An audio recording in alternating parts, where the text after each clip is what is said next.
நம் தமிழ்நாட்டில் ஒரு இளிச்சவாய் இருக்கா. அந்த இளிச்சவாயம் பேர் என்ன? அண்ணாமலை.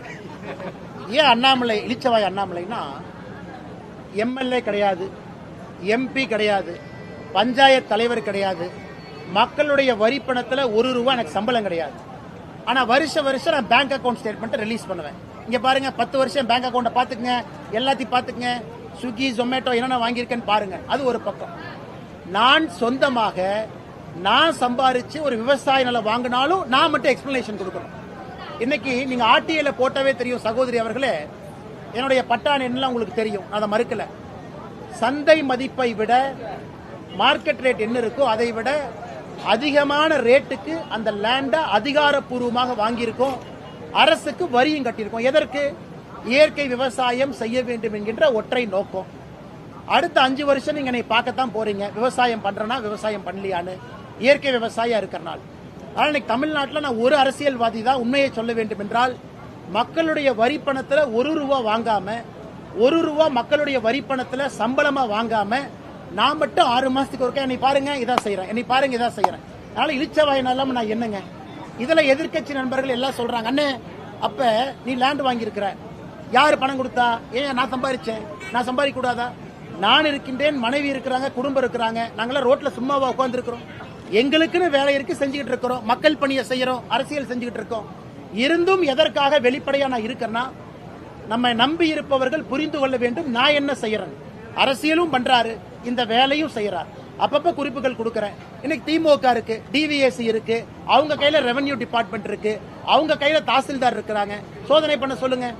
மார்க்கெட் ரேட் என்ன ரேட்டுக்கு நம்ம ரெஜிஸ்டர் பண்ணிருக்கோம்னு கேட்க சொல்லுங்க. எவ்வளவு அரசுக்கு வரி கட்டி இருக்கின்றோம் அதையும் டிக்ளேர் பண்ண சொல்லுங்க. அதையெல்லாம் செய்யணும். எந்த வரி பணமும் மக்கள் பணமும் இல்லாம இவ்வளவு வெளிப்படை தன்மையாக நான் இருக்கின்றேன். என்னுடைய வங்கி கணக்கு 1 ஆண்டு 2 ஆண்டு அல்ல, 10 ஆண்டுகளுக்கான வங்கி கணக்கை போன ஆண்டு வெளியிட்டிருக்கேன். அடுத்த ஆண்டு என்னுடைய இன்கம் டாக்ஸ் அதை வெளியிடுவேன் எலெக்ஷன் நேரத்தில். அதிலையும் மக்கள் பார்க்கறான். இன்னைக்கு நான் ₹3.5 கோடி கடனாளியா இருக்கேன். அதையும் பேச மாட்டாங்க. கடனும் வாங்கி இருக்கேன், கடனுக்கு வட்டியும் கட்டுறேன். அந்த வட்டியை வைத்து என் தொழில் நடத்துறேன், பொழப்பு நடத்துறேன். ஸோ ₹3.5 கோடி கடன் ஒரு மனுஷனுக்கு இருக்கு. ஒரு மனுஷன் வங்கி கணக்கை வெளியிடுறான், ஒரு மனுஷன் மக்களுடைய வரி பணத்தில் வாழல. இதை தாண்டியும் நாங்க மட்டும்தான் எங்க நேர்மையை நிரூபிச்சுக்கிட்டே இருக்கணும். காமராஜர் ஐயா நிரூபிக்கணும், காமராஜர் ஐயாவுடைய கால் தூசிக்கு சமமாக இருக்கக்கூடிய நான் நிரூபிக்கணும், நாங்கெல்லாம் நிரூபிக்கணும், மற்றவங்க யாரும் நிரூபிக்கவே மாட்டாங்க. இதான் தமிழக அரசியலுடைய தூரதிருஷ்டம். ஏன்னா நாங்க நேர்மையா இருக்கிறனால யார் சொல்வதற்கு முன்பும் நாங்கள் இதயத்தை திறந்து காட்டுறோம், இதான் நாங்க அப்படின்னு. ஆனா மற்றவங்களுக்கு இது பொருந்தாது, பரவாயில்ல. ஒரு நாள் தமிழகத்தில் அந்த நாளும் நேரமும் வரும். அரசியல் யார் வந்தாலும் கூட திறந்த கண்ணாடியாக இருக்கணும்.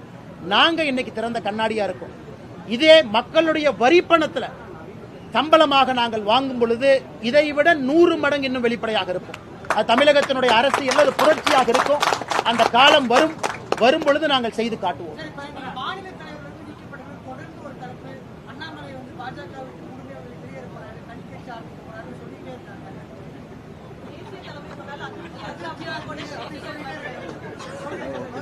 அண்ணே ஒரு விஷயம் நல்லா புரிஞ்சுக்குங்க அண்ணே, பாரதிய ஜனதா கட்சி என்பது தமிழகத்தில் இன்னைக்கு மாற்றத்திற்கான ஒரு கட்சி.